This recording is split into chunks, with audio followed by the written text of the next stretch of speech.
If you're only missing one tooth, why a dental implant over a traditional bridge? Well, a traditional bridge was the state of the art in the 1980s. We'll say that. A traditional bridge, you have to replace one missing tooth. We have to drill down the tooth behind, drill down the tooth in front, and we have to pretty much stick all three of these teeth together. A dental implant, you're missing one tooth or you have one tooth with a problem, we're going to remove that problem tooth. We're going to replace that problem tooth. We're going to keep separate problems separate.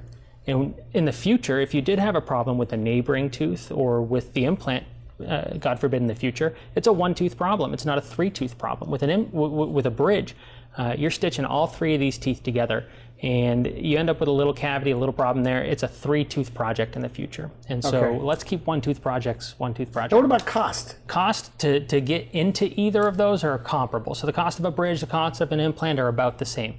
But the cost years down the road, an implant, you're saving money hand over fist. Because you only do it once. Because you do it once and you have a single tooth problem in the future if you have a problem. Whereas with a bridge, you're married to that dentist. You're dealing with those three. Maybe it turns from a three-tooth problem and now you're losing another one. You have to have a four-tooth bridge or a five-tooth bridge, and it's just the It's like a snowball. It's a snowball effect. If one of your family members was only missing one tooth, you would definitely do an implant every time?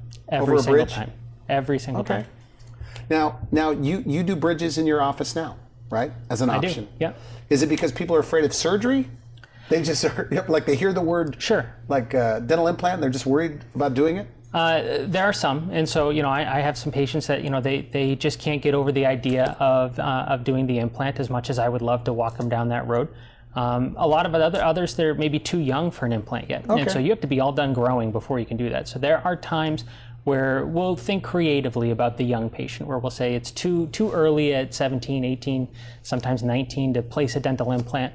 Let's come up with a really nice a bridge solution that's maybe not like drilling down the neighboring teeth, because those are the teeth you need for the next 100 years at 19 years old. But instead, maybe attaching something that's going to last for you for 4 or 5, 10 or more years, so that we can get you in an implant once you're in your 30s.